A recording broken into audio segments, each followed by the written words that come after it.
அவங்க இல்லைன்னா உடனே கட்டுப்பாடே இல்லைன்னு சொல்லலை. ஆனால் பெரியவங்க இருக்காங்க அப்படிங்கும் போது நம்மளோட நடவடிக்கை எல்லாமே நான் போய் சேர்ற மாதிரி உங்களுக்கு பாடலங்கிறது ஏன் தப்பு? அதுக்காக நான் என்னோட வழிமுறையை மாற்றிக்கிறதுங்கிறது பைத்தியக்காரத்தனம். நான் இதுக்கு என்னோட ஐடென்டிட்டியை விடணும். இதை பற்றி என்னங்க பேச்சு இருக்கு? எல்லாருக்கும் வரணும் தான் ஆசை. ஆஸ் அன் ஆர்டிஸ்ட் முன்னாடி நான் சொன்ன மாதிரி 1000 பேருக்கு பதிலாக 1,00,000 பேர் வரணுங்கிறது தான் எனக்கு ஆசை. ரத யாத்திரையோட முக்கியமான அம்சங்கிறது வந்து கர்நாடக சங்கீதத்தை நீங்கள் எப்படி ஸ்லைஸ் அண்ட் டைஸ் பண்ணாலும் கடைசியில் அது பக்தியில் தான் போய் முடியும்.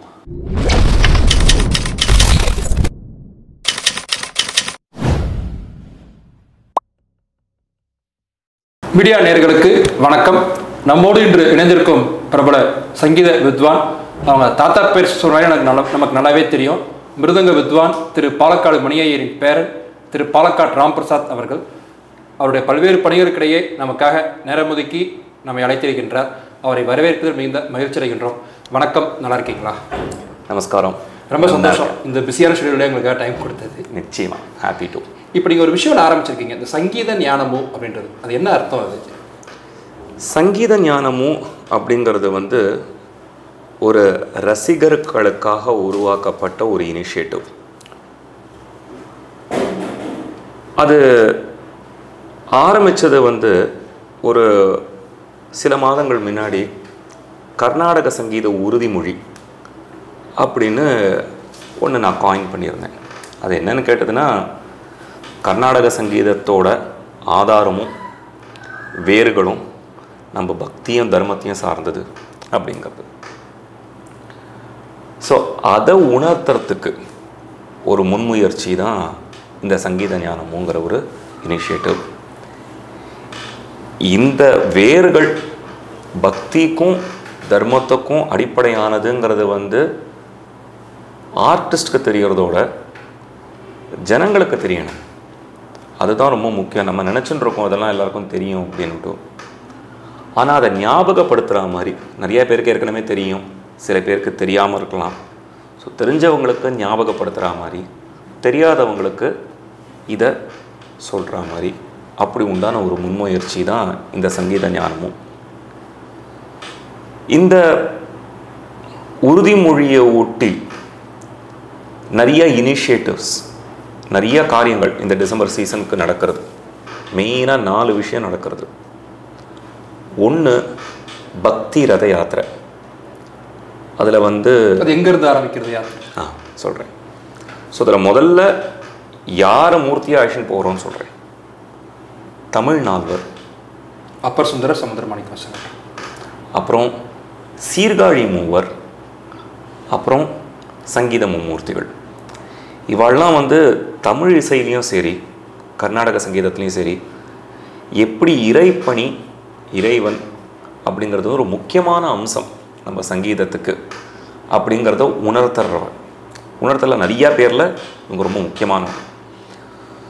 ஸோ அவங்கள மூர்த்தியாக 12ஆம் தேதி டிசம்பர் 12 நம்ம கபாலி கோயிலேருந்து ஆரம்பித்து எந்த கோயிலுக்கு இருக்கிறதுக்குள்ளேயே அருகில் இருக்கிற சபைக்கு எடுத்துன்னு போயிட்டு ஒரு 2 நாள் அந்த சபையில் இருக்கும். எந்த சபை முடிவாயிடுச்சுங்களா? எல்லா சபையும் முடிவாயிடுது. ஸோ முதல்ல ஆர்ஆர் சபா போகிறது, அடுத்தது பிரம்மகான சபா, அதுக்கப்புறம் பார்சாரதி சபா, அதுக்கப்புறம் நாரதகான சபா, அது மாதிரி ஒரு லிஸ்ட் ஆஃப் சபாஸ் இருக்குது. சபைக்கு மட்டும் கோயிலுக்கும் போகிறதா, சபைக்கு மட்டும்தான்? ஸோ எந்த சபைக்கு போகிறதோ அதுக்கு பக்கத்தில் இருக்கிற கோயிலில் முதல்ல ஆரம்பிச்சுட்டு கார்த்தால அங்கேருந்து புறப்பட்டு சபைக்கு வந்துடும். சபைக்கு வந்துட்டு சபையில் வந்து ஒரு ஆர்த்தி எடுப்பா. அங்கே சும்மா ஒரு கோஷ்டி கானம் மாதிரி சின்னதாக நடக்கும். நடந்துட்டு அங்கே தேர் அங்கேயே இருக்கும். சாயங்காலம் கச்சேரி முடிஞ்சு யார் வேணாலும் வந்து தேரை பார்த்துக்கலாம், எல்லாரும் வந்து பார்க்கலாம். பார்த்துட்டு அதுக்கப்புறம் அடுத்த நாளும் இருக்கும். 3ஆவது நாள் திருப்பி அங்கேருந்து புறப்பட்டு ஒரு பக்கத்தில் இருக்கிறதுக்குள்ளேயே நிறைய நியரஸ்ட் டெம்பிளுக்கு போயிட்டு டிசம்பர் 14 அங்கேருந்து பார்சாதி பிரம்மகன சபா போகும். அங்கே 2 நாள் இருக்கும். அதுக்கப்புறம் அடுத்த நாள் இது மாதிரி 2 நாள் ஒவ்வொரு சபையில் நிற்க போகிறது. அதே 12ஆம் தேதி ஏதாச்சும் காரணம் இருக்குங்களா? அப்படின்னு ஒன்றும் இல்லை. ஓரளவு சீசன் டிசம்பர் சீசன் ஆரம்பிக்கிற சமயம் அது. அண்ட் கொஞ்சம் நிறையா சபாஸ் கவர் பண்ணணும்னு ஆசைப்பட்டாங்க. ஸோ இவ்வளோக்கு தான் எங்களால் கொடுக்க முடிஞ்சது. ஸோ அதனால் அவங்களோட ஆசையும் சரி, எங்களால் எவ்வளோ பண்ண முடியுங்கிறது இருக்குது, ரெண்டும் இருக்குது. ஸோ அதை யூகிச்சு பார்க்கும்போது இதுதான் பெஸ்ட்டு டைம் ஃப்ரேமாக வந்தது. ஸோ அந்த டைம் ஃப்ரேமில் பண்ணுறோம். ஸோ இது ஒரு இனிஷியேட்டிவ். ரெண்டாவது இனிஷியேட்டிவ், நீங்களே எல்லா சபைக்கெல்லாம் போச்சுன்னா தெரியும், இந்த சீசனில் எல்லா சபையிலையும் பேனர்ஸ் மாதிரி இருக்கும். அந்த பேனர்ஸில் வந்து கர்நாடக சங்கீதமும் பக்தியும் எப்படி இணை பிரிஞ்சாத ஒரு விஷயம் அப்படிங்கிறத ஆதி காலத்துலேருந்து, வேத காலத்துலேருந்து ஆரம்பித்து, நம்ம சிலப்பதிகாரம்லேருந்து ஆரம்பித்து, தொல்காப்பியம் இந்த மாதிரி ஆரம்பித்து எல்லா நம்மளோட ஸ்கிரிப்சர்ஸில் பார்த்தாலும் கர்நாடக சங்கீதத்துக்கு ஆதாரம் வேறு அப்படிங்கிறது பக்தியும் தர்மமும் தான் அப்படிங்கிறத சொல்கிற மாதிரி நிறைய இன்சிடென்ட்ஸ், அதையும் போஸ்ட் பண்ணுற பேனர்ஸ். அது ரெண்டாவது. அப்புறம் மூணாவது, ஒரு சின்ன புக்லெட் கொண்டு வர போகிறோம். ஒரு 30 பக்கம் 35 பக்கம். ஃபார் எக்ஸாம்பிள், இப்போ உங்களுக்கு வந்து ரொம்ப கர்நாடக சங்கீதத்தை பற்றி தெரியாதுன்னு வச்சுக்கலாம். நான் சும்மா அசியம் பண்ணிக்கிறேன், தெரியாது, உங்களுக்குலாம் தெரியாது. ஸோ அப்படி தெரியாதுன்னு நினச்சிட்டுதுன்னா உங்களை மாதிரி இருக்கிறவங்களுக்கு தான். அதாவது வந்து அது ரொம்ப டெக்னிக்கலாக இருக்காது, டீட்டெயில்டாக இருக்காது. பட் அந்த காலத்துலேருந்து ஆரம்பித்த ஒரு அப்பர் என்ன, ஒரு திருஞான சம்பந்தர், அவங்களுக்கெல்லாம் எப்படி வந்து ஒரு தெய்வ அருள் இருந்தது, அவங்க எப்படி வந்து கம்போஸ் பண்ணாங்க சாங்ஸை, அதே மாதிரி ஒரு தியாகராஜர், முத்துசுவாமி தீட்சிதர் அவங்க எப்படி கம்போஸ் பண்ணாங்க, ஆண்டாள் திருப்பாவை எப்படி கம்போஸ் ஆச்சு. ஸோ அதில் நிறையா இல்லை, முழுக்க அதில் வெறும் பக்தி மார்க்கம் தான் இருக்கும். அதாவது வந்து எப்படி நம்ம இன்றைக்கி கர்நாடக இசைன்னு நம்ம பாடுறதும் சரி வாசிக்கிறதும் சரி, எப்படி அதோட மூலாதாரம் எல்லாமே வந்து பக்தி அடிப்படையில் வந்தது, ஒரு இறைப்பணி அடிப்படையில் வந்தது அப்படிங்கிறத உணர்த்துற மாதிரி உண்டான ஃபேக்சுவல் கண்டென்ட் இருக்கிற ஒரு சின்ன புக்லெட், ஒரு 30 பேஜ் தான். ஏன்னா நீங்கள் சும்மா அப்படியே பஸ்ஸில் போகும்போது படிச்சுட்டு போகலாம். அது ஃப்ரீயாவா இல்லை காசு? இப்போதைக்கு ஃப்ரீயாக தான் வச்சுருக்கோம் இந்த சீசனுக்கு. அப்புறம் நாலாவது ரொம்ப முக்கியமான விஷயம் என்னென்னா, இப்போது டாக்டர் பத்மா சுப்ரமணியம் அம்மா இருக்காங்க. அவள் தான் முதல்ல வந்து நம்ம சபையில் ஆடுற பரதநாட்டியம்லாம் இருக்கு இல்லையா, அதுக்கு புஷ்பாஞ்சலிங்கிற கான்செப்டை ரீஇன்ட்ரடியூஸ் பண்ணுது. அது கோயில் பழக்கமாக இருந்தது. அது அவளோட நேர்த்தியில் தான் பரதநாட்டியம் அரங்கத்துக்கு வந்தது. அதே மாதிரி கர்நாடக சங்கீத கச்சேரிகளும் ஆரம்பிக்கிறதுக்கு முன்னாடி ஒரு புஷ்பாஞ்சலினா சும்மா ஒரு சுவாமி இருக்கோ அந்த சுவாமிக்கு ஒரு புஷ்பத்தை போட்டுட்டோ அப்புறம் கச்சேரி ஆரம்பிக்கிற மாதிரி இருந்ததுன்னா பாடுறவங்களுக்கும் சரி கேட்குறவங்களுக்கும் சரி அது வந்து அது ஒரு என்டர்டெயின்மெண்ட்டாக இருந்தாலும் அந்த என்டர்டெயின்மெண்ட்டுங்கிறது வந்து ஒரு தெய்வ அம்சம் உண்டான ஒரு என்டர்டெயின்மெண்ட் அப்படிங்கிறத வந்து உணர்த்துறதுக்கு இது ஹெல்ப் பண்ணும். ஸோ இந்த 4 இனிஷியேட்டிவ் இந்த சங்கீத ஞான மூலையில் வந்துருக்கு. பொதுவாக கர்நாடக சங்கீதம்னாலே தெலுங்கு கீர்த்தனைகள் தான் அதிகமாக இருக்கும் அப்படின்னு சொல்லுவாங்க. அது மாதிரி இதுவும் முடிகிறது மூ அப்படின்னு முடியுது. இது எப்படி இது? நல்ல கேள்வி இது. ஆக்சுவலாக நீங்கள் சொல்கிற மாதிரி சங்கீத ஞானம் 3 முடிகிறது ஆக்சுவலாக வந்து அது ஒரு தியாகராஜ கீர்த்தனையிலேருந்து இருக்கிற முதல் 2 வார்த்தை. சங்கீத ஞானமும் பக்தி வினா சன்மார்க்கமும்னு ஒன்று இருக்குது. அந்த கீர்த்தனையில் என்ன சொல்கிறார் தியாகராஜர்னா, சங்கீத ஞானங்கிறது தெரியறது ஒன்று, ஆனால் நிஜமாக அதை வச்சு முக்தி அடையணுங்கிறதுக்கு பக்தி தான் முக்கியம். வெறும் நாலேஜ் இருந்து பிரயோஜனம் இல்லை. எனக்கு அது தெரியும் இது தெரியும் அது எல்லாம் உங்களுக்கு தெரியும்ப்பா, ஆனால் அந்த பணிவு என்ன, அந்த அர்ப்பணிப்பு அப்படின்னு அந்த 2 விஷயம் இல்லை அப்படின்னா உனக்கு என்ன தான் தெரிஞ்சாலும் சாநித்தியம் அடைய முடியாது அப்படிங்கிறத சொல்கிறது தான் அந்த சங்கீத ஞானமும் பக்தி வினாங்கிற கீர்த்தனை. ஸோ இந்த கான்செப்டுக்கு எப்படி நம்ம வந்து பக்தியும் தர்மமும் முக்கியம்னு சொல்கிறோமோ அது ரொம்ப பாப்புலரான கீர்த்தனை. அதனால் அந்த 2 லைனை வச்சுட்டு எப்படி மக்கள் முடிச்சுக்கிறாளோ அது முடிச்சுக்கட்டுங்கிற மாதிரி சங்கீத ஞானமும்னு வச்சுருக்கோம். ஸோ உங்களோட கேள்வி பிரமாதமான கேள்வி. அது தெலுங்கு கீர்த்தனையிலேருந்து எடுத்தது தான். ஆனால் நீங்கள் கர்நாடக சங்கீதம்னா பெரும்பாலும் தெலுங்குன்னு சொல்கிறேன். தெலுங்கும் இருக்கும். இப்போ ஃபார் எக்ஸாம்பிள் நான் இப்போ சென்னையிலையோ இல்லை ஜெனரலாக தமிழ்நாட்டில் பாடுறேன்னா நிறையா கீர்த்தனைகள் தமிழில் பாடுவேன். ஸோ இப்போ மதுரையில் ஒரு கச்சேரி, திருச்சியில் ஒரு கச்சேரி, மெட்ராஸில் ஒரு கச்சேரினா ஒரு 6 கீர்த்தனை பாடுறேன்னா அட்லீஸ்ட் ஒரு 3வது தமிழாக இருக்கும். ஏன்னா அப்போ தான் ஜனங்களை போய் சேரும். கரெக்டாக? ஸோ அதே ஒரு ஆந்திரான்னு வந்ததுன்னா நிறைய தெலுங்கு பாட்டு இருக்கும். கர்நாடகாவில் போய் பாடும்போது நிறையா கன்னட பாட்டு இருக்கும். ஸோ கேரளான்னு இருந்தால் நிறையா மலையாள பாட்டு இருக்கும்னா சுவாதி திருநாள் கீர்த்தனை இருக்கும். அதனால் வந்து நிறைய காம்போசிஷன் நம்ம கேட்டிருப்போமே தெலுங்கில் தவிர தெலுங்கு, சம்ஸ்கிருதம், தமிழ், எஸ்பெஷலி தமிழ்நாடுன்னு வரும்போது அதுவும் இந்த காலத்துலலாம் நிறைய பேர் தமிழ் கீர்த்தனைகள் பாடுறாங்க. இப்போ இந்த இனிஷியேட்டிவ் நீங்கள் எடுத்திருக்கீங்க, இதுக்கு மற்ற சபாக்கெல்லாம் சப்போர்ட் எப்படி இருக்குது? ஸோ இப்போ நான் ஜஸ்ட் 4 சபா 5 சபாவை தான் சொன்னேன். இந்த ரதம் போய் நிற்க போகிறதே 12 சபாவில் போய் இருக்க போகிறது. அதை தவிர எந்தெந்த சபாவில் சில ஃபெசிலிட்டிஸ் இருக்குது அது பெரிய ரதத்தை நிறுத்துறதுக்கு. ஸோ அவங்க என்ன சொல்லியிருக்காங்க, எங்கள் ஃபெசிலிட்டிஸை தான் யூஸ் பண்ண முடியாது, ஆனால் நாங்கள் இந்த பேனர்லாம் பண்ணுறோம். ஸோ இந்த பேனர் நீங்கள் வைக்கலாம் அப்படிங்கிற மாதிரி நிறைய நமக்கு வந்து எக்கச்சக்கமான சப்போர்ட் வந்திருக்கு. சில சபைகளுக்கு சில சில சபைகள் பங்கேற்க முடியாத ஒரு சந்தர்ப்பத்துக்கு காரணம் சமயம். நிறையா சமயம் நாங்கள் கொடுக்க முடியல. இது கொஞ்ச நாள் முன்னாடி டிசைட் பண்ணதுங்கிறதுனால டைம் கொடுக்க முடியல. சமயம்னா வேற ஒரு அர்த்தமாக இருக்கு. இல்லை, சொன்னது டைம். ஸோ அவங்களுக்கு அவகாசம் கொடுக்க முடியல, அதனால இதுக்கு ஏற்பாடு பண்ண முடியல. இல்லைன்னா அவங்க ஐயோ மற்ற சபாலெலாம் வந்திருக்கேன், நம்ம சபாவில் வந்து இல்லையேங்கிறத ரொம்ப ஃபீல் தான் பண்ணாங்க. அதுதான் உண்மை. இப்போ இதுக்கு விளம்பரங்கள்லாம் எப்படின்னா, எனக்கு ரொம்ப நாலேஜ் ரொம்ப கம்மி தான், நான் பார்த்துருக்கேன், எனக்கு எதுவும் தெரியல. அதை விளம்பரங்கள்லாம் எப்படி, ஏன்னா ஷார்ட் டைம் தான் வரப்போகுது இன்னும் கொஞ்சம் நாள். கரெக்ட், நீங்களே ஆன்சர் சொல்லிட்டு இந்த ஷார்ட் டைம்ங்கிறதுனால ரொம்ப விளம்பரம் கொடுக்கறதுக்கு எங்களுக்கு சந்தர்ப்பம் வரல. ஸோ அதனால் இருக்கிற சந்தர்ப்பத்தில், ஏன்னா இதில் வந்து மெம்பர்ஸாக இருக்கிறவங்க எல்லாருமே வந்து அவங்களுக்கு ஒவ்வொரு பணி இருக்குது. ஏன்னா இது ரசிகாஸோட மூமெண்ட், அதனால் இருக்கிறது முக்கால்வாசி பேர் ரசிகா, முக்கால்வாசியில் 99% ரசிகர்கள். ஏன்னா மக்களுக்கு புரிஞ்ச மாதிரி சொன்னால் ஈஸியாக இருக்கும். கரெக்ட், நீங்கள் சொல்கிறது கரெக்ட். ரசிகர்கள், கர்நாடக சங்கீத ரசிகர்கள், அதை தவிர கொஞ்சம் ஆன்மீக ஈடுபாடு உள்ளவங்க, அந்த மாதிரி இருக்கிறவங்க. ஸோ அதனால் அவங்களுக்கு ஃபுல் டைம் ஜாப் வேறு ஏதோ இருக்குது. இதை வந்து இதுக்கு ஒவ்வொன்றும் டைம் செலுத்தி அவங்க பண்ணணும்னு சொல்லிட்டுனா இருக்கிற காரியத்தை விட்டுட்டு வந்து பண்ணணும். அதே மாதிரி சங்கீத ஞானமுங்கிற இந்த இனிஷியேட்டிவில் நாங்கள் ரொம்ப பர்டிகுலராக இருக்கிறது, நாங்களாக யாரையும் போய் ரீச் அவுட் பண்ண மாட்டோம் அப்படிங்கிறதுல ரொம்ப பர்டிகுலராக இருக்கும். அதுவும் ஆர்டிஸ்ட்டை, ஏன்னா ஆர்டிஸ்டோட டைனமிக்ஸ் ரொம்ப டிஃப்ரெண்ட், அவங்களோட வழிமுறைகள். ஆர்டிஸ்ட் எந்த மாதிரி ஜெனரலாகவே ஆர்டிஸ்ட்னா நடிகர்கள் அந்த மாதிரி. பை ஆர்டிஸ்ட் நான் சொல்கிறது சங்கீத வித்வான்கள். ஸோ அந்த மாதிரி ஆர்டிஸ்ட்டை வந்து ரீச் அவுட் பண்ணுறதுக்கு நாங்கள் வந்து கொஞ்சம் ஹெசிடெண்ட்டாக இருக்கும். ஏன்னா அவங்க சில ஆர்டிஸ்ட் வந்து ஓப்பனாக இருப்பாங்க சில விஷயத்த சொல்கிறதுக்கு, சில பேருக்கு சில இதில் நம்பிக்கை இருக்கும், ஆனால் சொல்ல விருப்பப்பட மாட்டாங்க.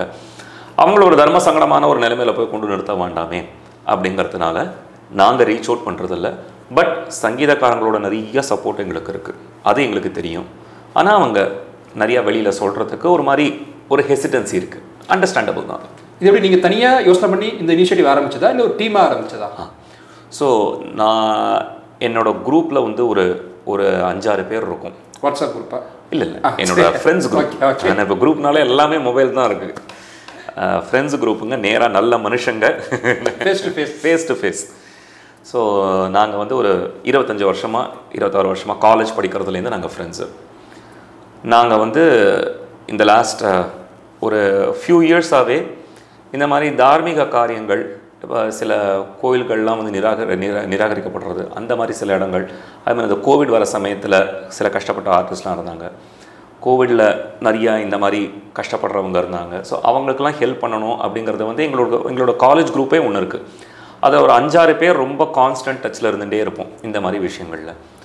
இந்த பிளட்ஜை நான் காயின் பண்ணேன்ன உடனே இந்த குரூப் ஆஃப் இந்த 5-6 பேர், அதில் ஸ்பெசிஃபிக்காக சொல்லணுன்னா ராகவன் ராமபத்ரன் அப்படின்னு ஒருத்தர் இருக்கார். ஸோ நானும் அவரும் தான் இதை தொடக்கத்துலேருந்து ஆரம்பித்து இதை எப்படி எடுத்துகிட்டு போகலாம் அப்படின்னு யோசிக்கிறத வந்து இனிஷியேட் பண்ணது எங்கள் 2 பேர்லேருந்து ஆரம்பிச்சது.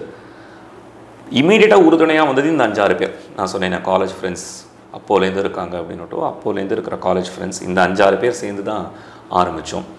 அதில் எனக்கு தான் சங்கீதம் பயிற்சி இருக்கே தவிர பாக்கி 5 பேருக்கு கிடையாது. அதுலேயே உங்களுக்கு தெரியணும், இது வெறும் ரசிகர்களுக்கு உண்டானது தான், சங்கீதக்காரங்களுக்கு இல்லைன்னு. ஃபண்டெல்லாம் எப்படி? ஸோ நாங்கள் வந்து நாங்களாக சோர்ஸ் பண்ணலை ஃபண்ட்ஸை. இது வரைக்கும் எங்களுக்கு வந்த செலவுங்கிறத நிறையா பேர் வந்து நாங்கள் பே பண்ணணுன்னு ஆசைப்படுறோம் அப்படின்னு சொல்கிறவங்கள டைரெக்டாக வெண்டார்கிட்ட கனெக்ட் பண்ணி விட்ருவோம். நாங்கள் பைசா வைக்க மாட்டோம். ஆமாம். ஸோ ஃபார் எக்ஸாம்பிள் இப்போ நான் கீ செயின் பண்ண போகிறேன், 1000 கீ செயின் பண்ண போகிறேன், நீங்கள் சொல்கிறீங்க எனக்கு இவ்வளோ கான்ட்ரிபியூட் பண்ணணும்னு ஆசையாக இருக்குது அப்படின்னு சொன்னீங்கன்னா, நீங்கள் டைரெக்டாக நான் கீ செயின் ஆர்டர் பண்ண போகிறேன், அந்த கீ செயினுக்கு நீ பே பண்ணிக்கோ. நீ எவ்வளோ பே பண்ணுறியோ அதில் பாக்கி இருந்தனா வேறு ஏதாவது எக்ஸ்பென்ஸ் இருந்தனா அதை கொடுக்குறேன், கம்மியாக இருந்தனா பாக்கியை நாங்கள் போட்டுக்கிறோம். அந்த மாதிரி தான் இது வரைக்கும் நடந்துட்டுருக்கு. ஆனால் இப்போ எக்கச்சக்கமாக ஃபண்ட்ஸ் வர ஆரம்பிச்சிருக்கு. நிறையா கார்ப்பரேட் செக்டார்லேருந்தும் ஃபண்டு வர ஆரம்பிச்சிருக்கு. சில காரணங்கள்லாம் நான் யார் எக்ஸாக்டானு இப்போ சொல்ல முடியாது, இன்னொரு 10-15 நாளில் சொல்லிவிட முடியும். பட் ஆனால் பை காட்ஸ் கிரேஸ் நிறையாவே வந்துட்டுருக்கு. இது நடத்த வேண்டிய அவசியம் என்ன? ஏன்னா வருஷம் நடக்க திடீர்னு பண்ண வேண்டிய அவசியம் என்ன? ஸோ இதில் வந்து இதை நீங்கள் உள்ளர்த்தமாக கேட்டிங்களா இல்லையான்னு தெரியல, ஆனால் நான் அதையும் சேர்த்து பதில் சொல்லிவிடுறேன். நிறையா பேர் நினச்சிட்டு இருக்காங்க, இப்போ ரீசெண்டாக வந்து சில இண்டிவிஜுவல் ஆர்டிஸ்ட்ஸ், சில இண்டிவிஜுவல் இன்ஸ்டிடியூஷன்ஸ் அவங்க எடுத்த டெசிஷனுக்கு வந்து ப்ரொட்டஸ்ட் பண்ணுற மாதிரி இந்த சங்கீத ஞானமும் ஆரம்பிச்சிருக்கு அப்படிங்கிற மாதிரி.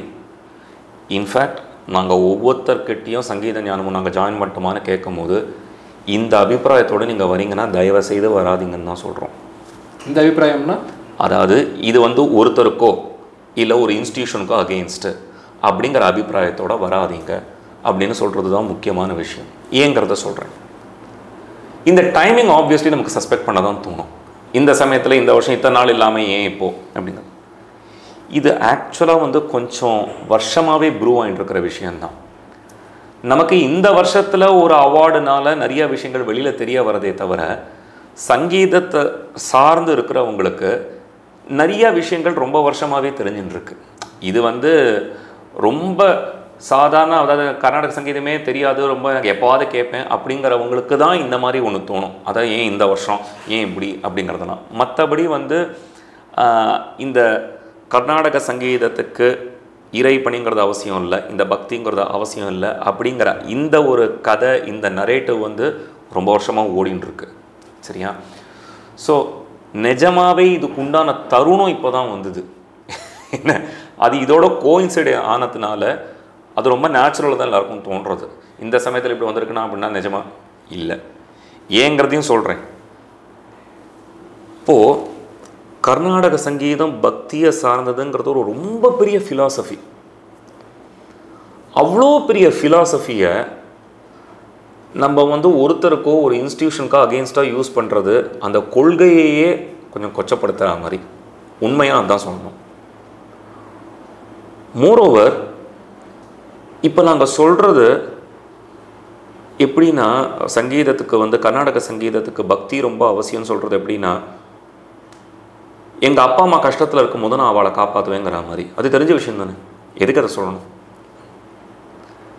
இப்போது அப்பா அம்மாவை காப்பாற்றுறது அவசியமே இல்லை அப்படின்னு விட்டு ஒரு 15-20 வருஷமாக இது வெளியில் ஒருத்தங்க கேட்டுகிட்டே இருந்தாங்கன்னு வச்சுக்கோங்க.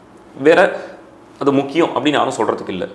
அப்படின்னா ஒரு 6-7 வருஷம் கழித்து பிறக்கிற பசங்களுக்கெல்லாம் தான் அப்பா அம்மாவை காப்பாற்றணுங்கிற ஒரு உணர்வு இருக்குமா? ஏன்னா அவங்க கேட்டிருக்கவே மாட்டாங்க. கரெக்டாக?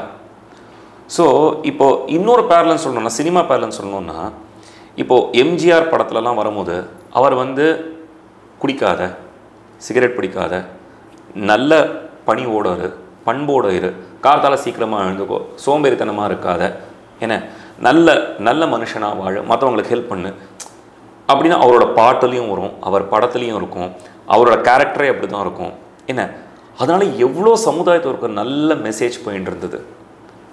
இப்போ வர படங்கள்லாம் பார்த்தீங்கன்னு வச்சுங்க, சந்தோஷம் வந்தால் குடிக்கிறது, துக்கம் வந்தால் குடிக்கிறது, காத்தால் எழுந்துண்டா குடிக்கிறது, படுத்துக்கிறதுக்கு முன்னாடி குடிக்கிறது, உங்கள் கூட பேசணுன்னா நான் குடிக்கணும், என்ன குடிக்கிறது சாதாரணம் தான், அது ஒன்றுமே இல்லையே அப்படின்னு நார்மலைஸ் பண்ணுற மாதிரி.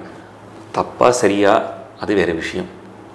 பட் அப்படி ஒரு விஷயத்தை அவாய்ட் பண்ணலான்னு சொல்லக்கூடிய காலம் போய் அது பண்ணுறது தான் யதார்த்தம் அப்படிங்கிற மாதிரி நம்ம இப்போ ஒரு நிலைமைக்கு வந்திருக்கோம். இப்போ ஒரு சின்ன பையன், ஒரு 20-25 வயசு பையனை நீங்கள் கேட்டீங்கன்னா, உனக்கு குஷியாக என்ன நீ பண்ண போகிற அப்படின்னா, குஷியாக தண்ணி அடிக்க போகிறேம்மா. அவனை சொல்லி குத்தம் இல்லை, கலாச்சாரம் ஆயிடுச்சு. அதுக்கு நம்ம பொறுப்பாக இருக்கக்கூடாது.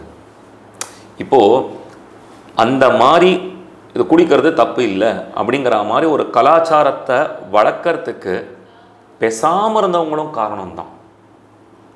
கரெக்டாக? அது மாதிரி நாளைக்கு என்னோட சிஷ்யர்களோ அவர்களோட சிஷ்யர்களோ என் குரு இந்த மாதிரி நடந்த போது பேசாமல் இருந்தான் அப்படின்னு சொல்கிறது வந்து நான் கர்நாடக சங்கீதத்துக்கு பண்ணுற ஒரு டிஸ்சர்விஸ் அது. ஸோ அந்த நோக்கத்தோடு தான் இதை ஆரம்பிச்சது. இது அவ்வளோ பெரிய ஃபிலாசபி உள்ளது. இது ஒரு ரொம்ப ஆத்மார்த்தமான விஷயமாக இருந்தாலும் அந்த ஆத்மார்த்தத்தை மக்களுக்கு தெரிவிக்கக்கூடிய கடமையில் ஆர்டிஸ்ட் இருக்கும். அதனால இது தொடங்கிது. இப்போ நீங்கள் தொடங்கிட்டீங்க, இது வருஷம் பண்ணுறதுக்கு பிளான் வச்சுருக்கீங்களா? ஆமாம், வருஷம் பண்ணுறதா தான் பிளான். இந்த வருஷம் மும்மூர்த்திகள் ஆக்ஷன் போகிறோம். அடுத்த வருஷம் மேபி புரந்தரதாசராக இருக்கலாம், அன்னமையாவாக இருக்கலாம்.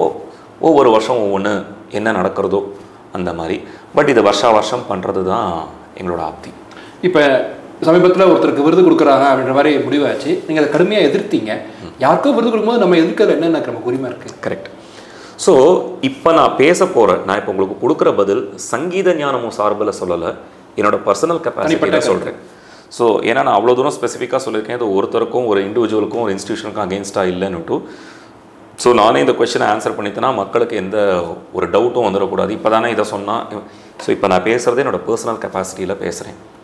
அவருக்கு கொடுத்தது தப்பு அப்படிங்கிறதோட பேக்ரவுண்ட், அதாவது அவர் அதுக்கு தகுதியானவரா அப்படிங்கிறது இல்லை கொஸ்டின் ரொம்ப நிறையா இருக்குது. அதாவது இது பாட்டுக்கு மாத்திரம் தரக்கூடிய விஷயமா, இல்லை இதில் வேறு சில காரணங்களும் இருக்கா?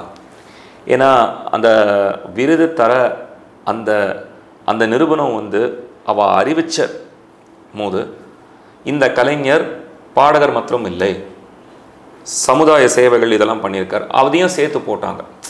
இது வந்து வெறும் கர்நாடக சங்கீதத்துக்கு கொடுக்குற விருதாக இருந்தால் அதெல்லாம் அனாவசியமான ஒரு விஷயம்.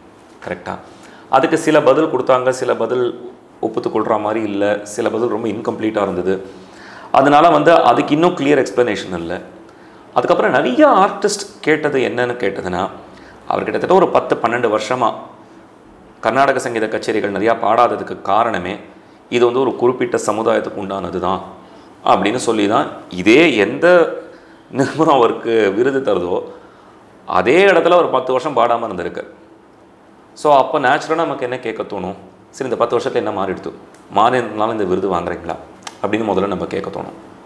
அப்படி இல்லையா, சரி அடுத்தது என்ன தோணும், அப்படி எதுவும் மாறுற மாதிரி இல்லை, எல்லாம் ஒரே மாதிரி தான் இருக்குது அப்படின்னா அவர் வாங்கிக்கிறதுல வந்து கொள்கையில் என்ன ஆச்சு அப்படிங்கிற மாதிரி நமக்கு கேட்க தோணும்.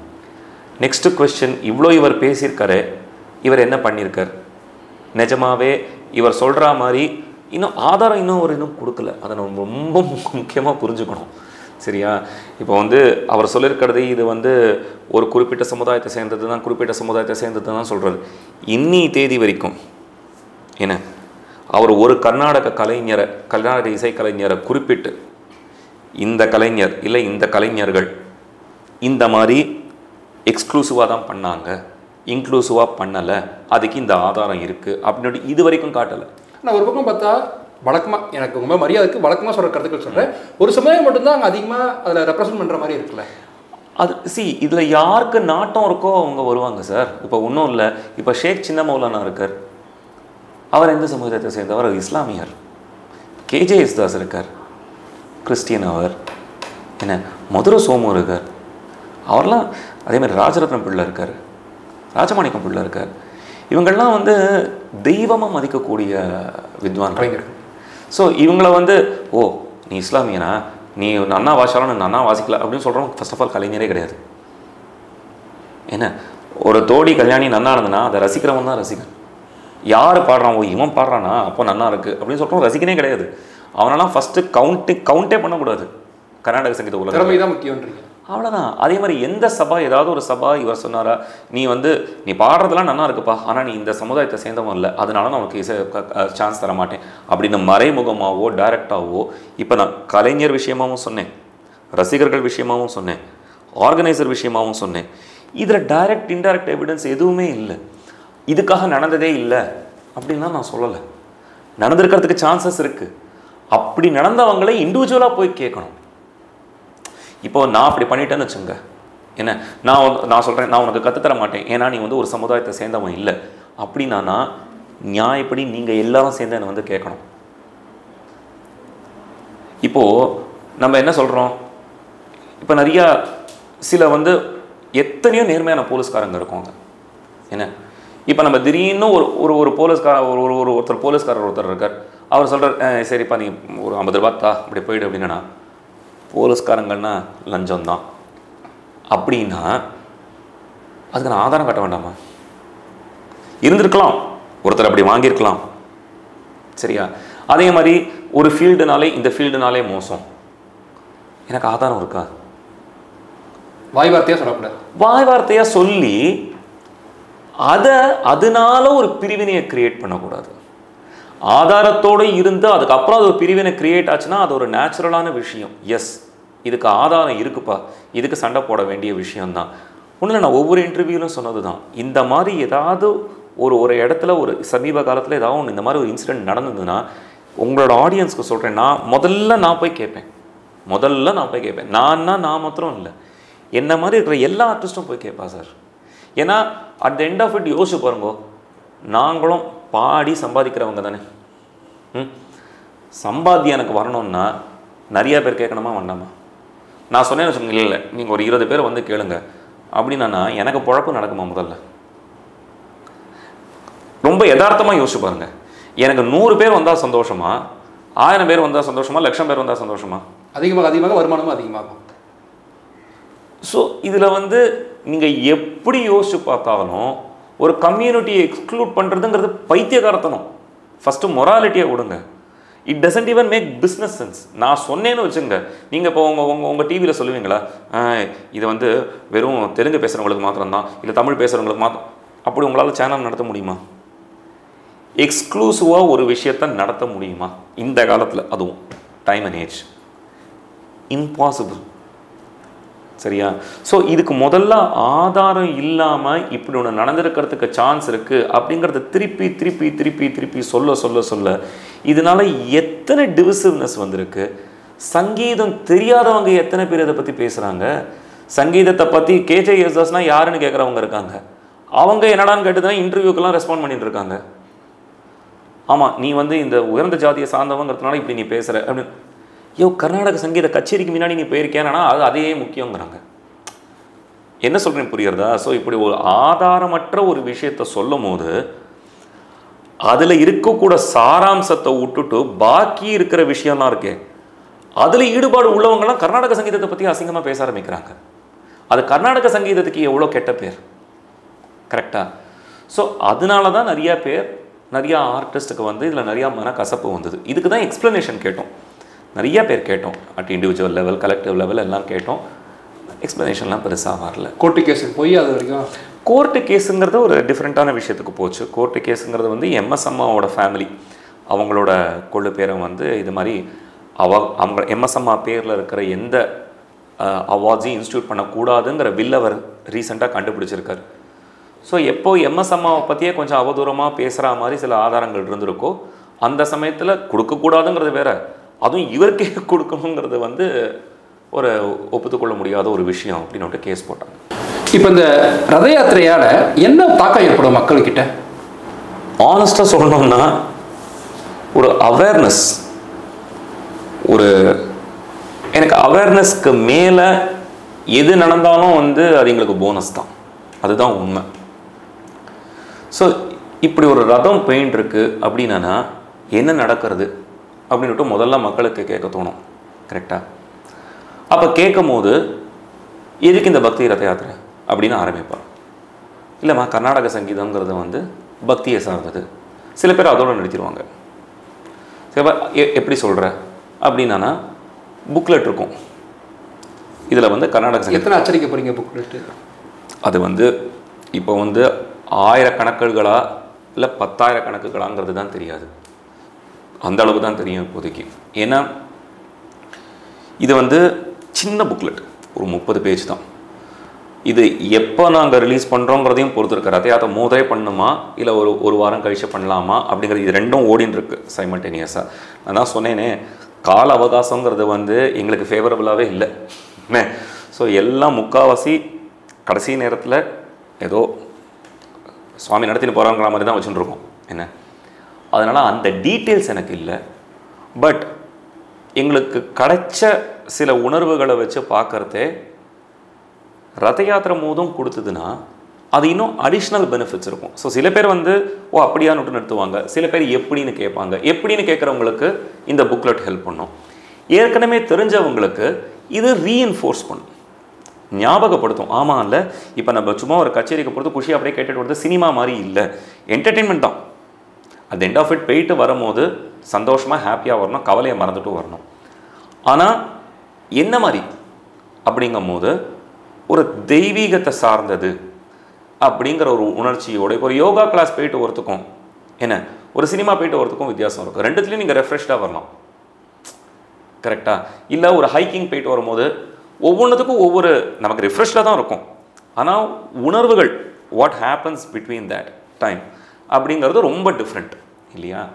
ஸோ அதனால் சந்தோஷமாக திருப்பி வரும்போதும் சரி, நம்ம கடைசியாக ஒரு 3 மணி நேரம் ஸ்பெண்ட் பண்ணோம், அந்த 3 மணி நேரத்தில் சந்தோஷமும் கிடச்சிது, ஏதோ நமக்கு ஒரு புண்ணியமும் கிடச்சிது அப்படிங்கிற ஒரு ஒரு ஒரு அடிஷ்னல் பெனிஃபிட் இருக்குன்னு மக்களுக்கு தெரியும் போது அது கொஞ்சம் கிராட்டிஃபிகேஷன் வந்து ஜாஸ்தி இருக்கும் அப்படிங்கிறது அது அடுத்த லெவல்.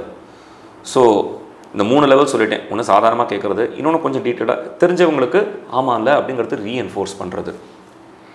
இது இந்த புஷ்பாஞ்சலிலாம் பண்ணும் போது ஆர்டிஸ்ட்டுக்கும் ரீஎன்ஃபோர்ஸ் ஆகும். கரெக்டாக ஆமாம் இல்லை இது தர்மத்தை சேர்ந்தது, நம்ம கொஞ்சம் ஒழுக்கத்தோடு இருக்கணும், ஒழுக்கத்தோட பாடலாம் அப்படிங்கிறது வந்து ரிமைண்ட் பண்ணுறதுக்கு. இப்போ நம்ம வீட்டில் ஒரு வயசான அப்பா அம்மா இருந்தான்னு வச்சுக்கோங்க, இல்லை தாத்தா பாட்டி இருந்தோன்னா அந்த கட்டுப்பாடு ரொம்ப டிஃப்ரெண்ட்டாக இருக்கும். அவங்க இல்லைன்னா உடனே கட்டுப்பாடே இல்லைன்னு சொல்லலை. ஆனால் பெரியவங்க இருக்காங்க அப்படிங்கும் போது நம்மளோட நடவடிக்கை எல்லாமே கொஞ்சம் கொஞ்சம் ஒரு மாதிரி ரொம்ப மதிப்புக்குடையதாக தான் இருக்கும். நம்ம வந்து ஐயோ வயசானவங்க இருக்காங்க அப்படிங்கிற ஒரு பயபக்தியோட ஒரு மரியாதையோடு தான் இருந்துப்போம் நம்ம.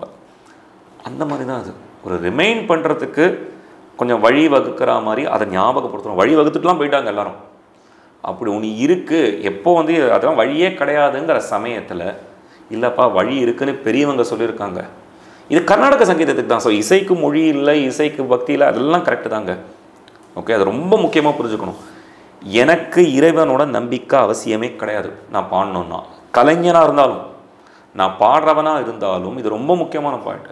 எனக்கு பக்திங்கிறது அவசியமே இல்லை. நான் நாஸ்திகனாக இருக்கலாங்க. ஆனால் நான் பாடுற கீர்த்தனைகள் பக்திக்காக எழுதப்பட்டது தான் அப்படிங்கிறத எனக்கு எதிர்க்கிறதுக்கு எந்த உரிமையும் கிடையாது. ஒரு தேவாரம் பாடியிருக்காங்கன்னா நான் பாலக்காடு ராமபிரசாத் சாவேரியில் பாடணும்ட்டா பாடிட்டு போனார். அவர் இறைப்பணியாக அதை பார்த்தார். ஒரு பக்தி ரூபத்தில் அவர் பண்ண அந்த தேவாரத்தை நம்ம எடுத்துகிட்டு டியூனாக பாடி கர்நாடக சங்கீதத்தில் பாடின்னு இருக்கோம். கரெக்டாக? ஸோ அதில் நான் ஆஸ்திகனாக இருந்தானே அதோட வேர்கள் இறைப்பணியை சார்ந்தது தானே. அதை எப்படி எனக்கு மறுக்கிறதுக்கு உரிமை இருக்குது? கரெக்டாக? ஸோ அதனால் வந்து இந்த பிளட்ஜே அப்படி தான். ஐ வில் ரெஸ்பெக்ட் த பக்தி அண்ட் தார்மிக் ரூட்ஸ். கர்நாடக சங்கீதத்தின் தார்மீக மற்றும் பக்தி வேர்களை நான் மதிப்பேன் அப்படிங்கிறதுக்கு நான் தார்மீகனாக இருக்க மாட்டேன். நான் களவாளியாக கூட இருக்கலாம். ஆனால் கர்நாடக சங்கீதம் ஒன்று பாடும்போது இது முக்கியம். மற்ற சங்கீதத்துக்கு அவசியமா அப்படின்னா சில சங்கீதத்துக்கு அவசியம் இல்லை. நான் ஒரு வெஸ்டர்ன் மியூசிக் ஒரு பெண்ணை பற்றி பாடுறேன்னு வச்சுங்க, அதில் இசை இல்லைன்னா இசை இல்லை, வெறும் மியூசிக்குக்காக பாடுறேன், அது ஓகே. என்ன அதுவும் எனக்கு ரொம்ப தெரியாது. வெஸ்டர்ன் மியூசிக்கில் மேபி அப்படி ஒரு கான்செப்ட் இருக்கலாமா இருக்கும், அது எனக்கு தெரியாது. பட் கர்நாடக சங்கீதம், நமக்கு தெரிஞ்ச கர்நாடக சங்கீதம், இந்த கீர்த்தனைகளை நம்ம பாடும் போது அந்த கீர்த்தனைகள் பக்திக்காக தான் பண்ணப்பட்டது. எனக்கு தனிப்பட்ட உரிமை என்ன இருக்கோ தட் டசன்ட் மீன் இதை நான் ஒத்துக்க முடியாது அப்படிங்கிறது. ஒத்துண்டு தான் ஆகணும், அதுதான் உண்மை. அதுக்கு தான் ஆதாரம் இருக்குது. பெரிய கலைஞர்கள் இல்லை சப்போர்ட்லாம் எப்படி இருக்கு உங்களுக்கு? பெரிய கலைஞர்கள் ஓப்பனாக நிறையா வந்து சப்போர்ட் பண்ணலை, except for of course Padma Subramaniam அவர்கள் இன்ஃபேக்ட் புஷ்பாஞ்சலியே ஃபஸ்ட்டு வாணி மஹாலை தொடங்கி வைக்க போகிறாங்க. எல்லா சபாலையும் அதை பண்ண போகிறாங்க. 10th புஷ்பாஞ்சலி 10th ஆரம்பிச்சிடுறது. ரத யாத்திரை 12ஆம் தேதி ஆரம்பிக்கிறது. அதுக்கு காரணம் இருக்கா 10th இல்லை அதான் ஃபஸ்ட்டு இந்த ஒத்துண்ட சபாஸில் வந்து ஃபஸ்ட்டு சபாவோட இனாகரேஷன் 10th, 9th ஆரம்பிக்கிறது. ஆனால் பரதநாட்டியம். ஸோ 10th கர்நாடக சங்கீத கச்சேரி. ஸோ அதனால் 10th ஆரம்பிக்கிறது. 11th பாரதியார் பர்த்டே முன்ன பின்னே ஆரம்பிச்சிடுறீங்க பாருங்க, கரெக்டாக அப்படியே வந்துடுது. இப்போ நீங்கள் இவ்வளோ விஷயங்கள் பண்ணுறீங்க. வரக்கூடிய காலகட்டத்தில் கர்நாடக சங்கீதத்தை மக்கள் அதிகமாக விரும்புவாங்க, நெகட்டிவாக பேச மாட்டாங்கன்ற காரணம் ஏதாச்சும் இருக்கா அந்த யாத்திரை மூலமாக? நெகட்டிவ்ங்கிறதோட ஒரு நரேட்டிவ் இப்போ ஸ்டார்ட் ஆகிருக்குங்க, எஸ்பெஷலி யங்ஸ்டர்ஸ் கிட்ட.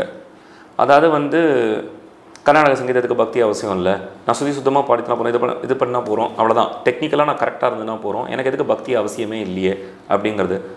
அது நிறைய பேர் தப்பாக புரிஞ்சுட்டுறாங்க. அதாவது வந்து இது பழங்கஞ்சி, என்ன இதுக்கு புதுமையே தேவையில்லை, இப்போ ஒரு பூமரங் அது மாதிரி அதே தான். என்ன ஸோ கர்நாடக சங்கீதங்கிறது மாறிண்டே தான் சார் வரும், மாறாமல் இருக்காது. மாறினதுனால அதோட ஆதாரம் மாறிடுமா? இன்னைக்கு ஒரு 50 வருஷம் முன்னாடி பாடுற மாதிரி இப்போல்லாம் நாங்கள் பாடுறதில்ல, வேறு மாதிரி பாடுறோம். அதுக்காக அவங்கெல்லாம் உயிரோடையே இல்லைன்னு நான் சொல்ல முடியாது இல்லையா? ஆப்வியஸ்லி 50 வருஷம் கழிச்சு இன்னும் கொஞ்சம் மாறும். மாறுதலை யாரும் வேர்க்கலை, அதை யாரும் வெறுக்கலை, அதை யாரும் எதிர்க்கலை. மாறுதல்ங்கிறது நேச்சுரலாக தான் நடந்துட்டு போகும். அதை மாறினதுனால அதோட ஆதாரம் பக்தி இல்லைங்கிறத எப்படி சொல்ல முடியும்? இதோட ஆதாரம் பக்தி தான். அந்த பக்திக்குள்ளே நான் எப்படி வந்து நான் வந்து எக்ஸ்பேண்ட் பண்ணுறேங்கிறத பொறுத்து இருக்குது. ஃபார் எக்ஸாம்பிள் இப்போது நான் ஒரு எக்ஸாம்பிள் சொல்கிறது, இப்போ செஸ்ஸுங்கிறது 64 கட்டத்தில் ஆடுறது, சதுரத்தில் ஆடுறது. என்ன யார் சொன்னால் 64 சதுரத்தில் ஆடுறேன், 100 தான் ஆடுவேன் அப்படின்னா சரி ஆடு. ஆனால் அதை செஸ்ஸுன்னு சொல்லாத. செஸ்ஸுனா செஸ்ஸுக்கு உண்டான கட்டுப்பாடு இருக்குது. அது 64 தான் ஆடணும். அதில் ஒரு ராஜா இருப்பான், ஒரு ராணி இருப்பான். யார் சொன்னால் ராஜா இருப்பான்னுட்டு? நான் ஒரு இரும்பை வைப்பேன், வைப்பா. அப்போ செஸ்ஸு மாதிரி அது ஒன்று, ஆனால் செஸ் இல்லை. அது மாதிரி கர்நாடக சங்கீதம் மாதிரி நீ ஒரு சங்கீதத்தை பாடலாம். ஆனால் கர்நாடக சங்கீதம்னு சொல்லிட்டு நீ ஒன்று பாடுறேன்னா அதோட ஆதாரம் பக்தி தான். அதை ஒன்றால் மறுக்க முடியாது. அதுக்கும் சேஞ்சுக்கும் சம்மந்தமே இல்லை. நிறைய இடத்துல சொல்லுவாங்க, நீங்கள் வந்து அப்படியே பழசை அப்படியே பிடிச்சிட்டே இருக்கீங்க, புதுமை யார் பண்ண வேண்டாம்னு சொன்னாங்க? புதுமை பண்ணு. இப்போது எங்கள் அப்பா அம்மா வந்து ஏதோ ஒரு காமெண்ட்டில் பார்த்தேன், எங்கள் அப்பா அம்மா வந்து படிக்கலைன்னு வச்சுங்க, நான் படித்தேன் அப்படின்னா, நான் படித்தேன் இவால்வ் ஆகிட்டேன் அப்படிங்கிறதுனால எங்கள் அப்பா அம்மா இல்லைன்னு சொல்லிடுவேன். நான் எவ்வளோ தான் சேஞ்ச் ஆனாலும் என் பசங்க என்னோட ஜாஸ்தி தான் படிக்கும். அவங்களுக்கு உடனே நான் அப்பா அம்மா இல்லாமல் ஆயிடுவேண்ணா? இல்லை அவங்களுக்கு எங்கள் அப்பா அம்மா தாத்தா பாட்டி இல்லாமல் ஆயிடுவாங்களா? கரெக்டாக. ஸோ சேஞ்சுக்கும் இதுக்கும் சம்மந்தமே கிடையாது. எவல்யூஷன் நடந்துகிட்டே இருக்கும் கர்நாடக சங்கீதத்தில். எவ்வளோ தான் எவல்யூஷன் நடந்தாலும் ஒரு இடத்துல ஆரம்பிச்சிருக்குல்ல, அது அந்த ஆரம்பித்த இடம் அதோட பிறப்புங்கிறது பக்தியும் தர்மத்தையும் சார்ந்தது தான். அதை தான் ஞாபகப்படுத்துகிறோம். ஸோ மற்றபடி இதுக்கு புதுசாக இன்ட்ரெஸ்ட் க்ரியேட் பண்ணி விடுறோமா அப்படின்னு அதெல்லாம் விஷயமே இல்லை. இருக்கிறவங்களுக்கு கேட்குறவங்களுக்கும் முதல்ல தெரியட்டும், அதில் முதல்ல ஊர்ஜிதமாகட்டும். ஆமாம் இல்லை இது பக்தி சார்ந்தது தான் அப்படிங்கிறது முதல்ல அவங்களுக்கு தெரிஞ்சதுக்கப்புறம் தான் இதனால ஜாஸ்தி பேர் வராங்களா இல்லையாங்கிறத பார்க்குறது நெக்ஸ்ட் ஸ்டெப்பு. முதல்ல இருந்தவங்களுக்கு என்ன விஷயங்கிறது உருப்படியாக தெரியணும். அதுதான் இதோட ஆதாரம். நீங்கள் இவ்வளோ தூரம் சொல்கிறீங்க. பொதுவாக ஒரு கேள்வி, ஜனரஞ்சகமாக மக்கள் வந்து சினிமா பாட்டை விரும்பி பாடுவாங்க, ஆனால் கர்நாடக சங்கீதத்தை அந்தளவுக்கு அவங்க தெரியறதில்ல, பாடுறதில்ல. அதுக்கு மாறுறதுக்கு என்ன செய்யணும்? இது எதுக்கு சார் மாற்றணும்? அவங்களுக்கு எந்த மக்களுக்கும் அதை போய் சேரணும்ல, அதுதான் நான் கேட்குறேன். இப்போது நிறைய பேருக்கு பால் பாயசம் பிடிக்காது, என்ன அவங்களுக்கும் போய் சேரணும். உனக்கு பால் பாயசம் பிடிக்கலன்னு எப்படி நீ சொல்லலாம்? 10 பேரில் 4 பேர் தான் சாப்பிட்றாங்க. அப்போ பால் பாயசம் கெட்ட விஷயம் தான் சொல்லுவீங்க? பிடிச்சதுன்னா டேஸ்ட் இருந்ததுன்னா சாப்பிட போகிறாங்க. கர்நாடக சங்கீதத்தில் நாட்டம் இருந்ததுன்னா பாட போகிறாங்க. சினிமாங்கிறது ஒரு மாஸ் இண்டஸ்ட்ரி அப்படி தான் இருக்கும். ஒரு குத்துப்பாட்டுக்கு பயங்கர இது இருக்குங்க, மார்க்கெட் இருக்கும். என்ன மேபி ஒரு ரொமான்டிக் பாட்டுக்கு அவ்வளோ இருக்காதான் இருக்கும். ரொமான்டிக் பாட்டுனா ஒன்றே கெடுதலை. அப்போ இனிமேல் சினிமாவில் ரொமான்டிக் பாட்டே வராதா? எல்லாம் குத்துப்பாட்டாக தான் இருக்குமா? இல்லை ஃபைட் சீனுக்கு பயங்கர அப்ளாஸ் வருது அப்படின்னா படம் பூரா ஃபைட்டாக இருக்குமா? வேறு எதுவுமே இருக்காதா? ஒவ்வொரு ஃப்ளேவருங்க, இது ஒவ்வொரு ரசனை. சில பேருக்கு சில இதில் ரசனை இருக்கும், சில பேருக்கு ரசனை இருக்காது. எனக்கு டான்ஸை பற்றி ரொம்ப தெரியாது. உடனே நான் சொல்லட்டுமா, என்ன மாதிரி இருக்கிறவங்களுக்கு எப்போ டான்ஸ் சேரடுதோ அப்போ தான் வந்து டான்ஸ் வந்து ஒரு பெரிய விஷயம் சொல்ல முடியுமா? ஷேக்ஸ்பியரோட புத்தகம் நிறைய பேர் படிக்கிறது இல்லை, அதனால் ஷேக்ஸ்பியரோட புத்தகத்தோட வேல்யூ கம்மியாகிடுதா? ஒரு கோயில் வாசலில் பாம்பாட்டி, நீங்கள் உங்களுக்கு அவ்வளோ வயசாச்சான்னு தெரில எனக்கு, அப்போல்லாம் பாம்பும் கீரிப்பிள்ளையும் சண்டை போட்டு வச்சு இது பண்ணுவாங்க. கூட்டம் பார்த்தீங்கன்னா கிட்டத்தட்ட 150 பேர் 200 பேர் இருப்பாங்க. பக்கத்தில் ஒரு கோயில் இருக்கும், 2 பேர் இருப்பாங்க. கோயிலோட சாநித்தியம் கம்மியா? பாம்பாட்டி கோயிலோட பெரிய ஆளா?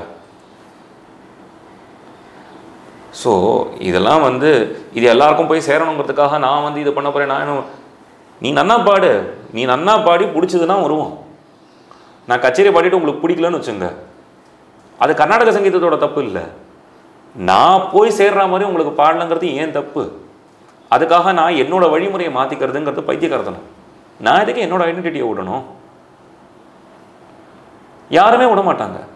இப்போது வெஸ்டர்ன் கிளாசிக்கல்லாம் எடுத்துக்கோங்க. வெஸ்டர்ன் கிளாசிக்கல் எவல்யூஷன் இருந்திருக்கு. நீங்கள் கேட்டிருக்கீங்களா? வெஸ்டர்ன் கிளாசிக்கல் நீங்கள் கேட்டிருக்கீங்களா? இல்லை, அதிகமாக கேட்டதில்லை. அதனால் அது ஒரு மோசமான ஆர்ட்டா? இதை பற்றி என்னங்க பேச்சு இருக்குது? எல்லாருக்கும் வரணும்னு தான் ஆசை. ஆஸ் அன் ஆர்டிஸ்ட் முன்னாடி நான் சொன்ன மாதிரி 1000 பேருக்கு பதிலாக 1,00,000 பேர் வரணுங்கிறது தான் எனக்கு ஆசை.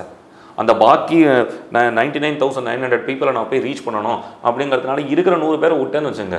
முதல்ல இருக்கிற 100 பேரை சந்தோஷப்படுத்திய, அப்புறம் 100ங்கிறது 101 ஆட்டம், 102 ஆட்டம், 103 ஆட்டம், அதுக்கப்புறம் 200 ஆட்டம், 300 ஆட்டம். நான் அப்படியே லட்சத்தை பிடிக்க போகிறேன், அதனால வந்து நான் வந்து தலை குப்புற நின்று பாட போகிறேன், அப்போ ஜாஸ்தி பேர் வந்து பார்ப்பாங்க அப்படின்னா இது என்ன லூசுத்தனம்? அது நீங்கள் அந்த முயற்சிக்காக தான் இந்த ரத யாத்திரையை நடத்துகிறீங்க அப்படியும் சொல்லலாம். மெயினாக சொல்கிறது என்னென்னு கேட்டதுன்னா, ரத யாத்திரையோட முக்கியமான அம்சங்கிறது வந்து கர்நாடக சங்கீதத்தை நீங்கள் எப்படி ஸ்லைஸ் அண்ட் டைஸ் பண்ணாலும் கடைசியில் அது பக்தியில் தான் போய் முடியும். அப்படிங்கிறத உணர்த்ததுக்கு உண்டான ரத யாத்திரை. நீங்கள் பேசுகிற ஒரு விஷயம் தெளிவாக புரிஞ்சது. இதனால வரைக்கும் கர்நாடக சங்கீதம் அப்படின்னா அது ஒரு மதத்துக்கோ ஒரு ஜாதிக்கோ குறிப்பிட்டதுன்றது இல்லாமல் அதில் எல்லா சமுதாய மக்களும் இருக்கலாம், எல்லா ஜாதி மக்களும் இருக்கலாம் அப்படின்றது இருக்கணுங்க. இருக்கலாம், இல்லை இருக்கிறாங்க, இருந்திருக்கவும் இருக்காங்க, இன்னமும் இருக்க போறாங்க. அதுதான் சங்கீதத்துக்கும் நல்லது, எல்லாருக்கும் நல்லது. அதுதான் எல்லாரும் விரும்புறதும். அதுல சில பேருக்கு ரொம்ப நேச்சுரலாக நாட்டம் இருக்கு. அவங்க வந்து பர்ஃபார்ம் பண்றாங்க, கேட்குறாங்க, எல்லாம் பண்றாங்க. சில பேருக்கு நாட்டம் இல்லைன்னா உங்களுக்கு நாட்டம் வர்றதுக்கு நான் என்ன பண்றது அப்படின்னா அவங்களுக்கு எத்தனைலாமோ விஷயத்துல நாட்டம் இருக்காது. ஒவ்வொன்றத்தையும் திணிச்சுட்டு இருக்க முடியுமா அவங்க கிட்ட? அவங்களுக்கு கராத்தே பிடிக்காதுதான் இருக்கும். இல்லை நீ கராத்தே கற்றுக்கலன்னா அது கராத்தேக்கு கெடுதல் அப்படின்ட்டு கராத்தே கற்று தர முடியுமா? ஸ்விம்மிங் பிடிக்காதான் இருக்கும். இல்லை ஸ்விம்மிங் ரொம்ப முக்கியம் அப்படின்ட்டு ஸ்விம்மிங் கற்று தந்துட்டு இருக்க முடியுமா? ஹார்ஸ் ரைடிங் எங்கே போய் முடியாது? நாட்டம் இருந்ததுன்னா அதை டெஃபினட்டாக அதை ஹெல்ப் பண்ணணும், என்கரேஜ் பண்ணணும். பட் அந்த நாட்டம் இருக்குங்கிறது நமக்கு தெரியணும். அது இல்லாதக்கே நாட்டம் இல்லாததுக்கு காரணம் நான் சொல்லிட்டா அது ஒரு பைத்தியக்காரத்தனம் எனக்கு தோன்றுது. உங்களுடைய நலநோக்கம் வெற்றி பெற மனமார்ந்த வாழ்த்துக்கள். நன்றி, வணக்கம், நமஸ்காரம்.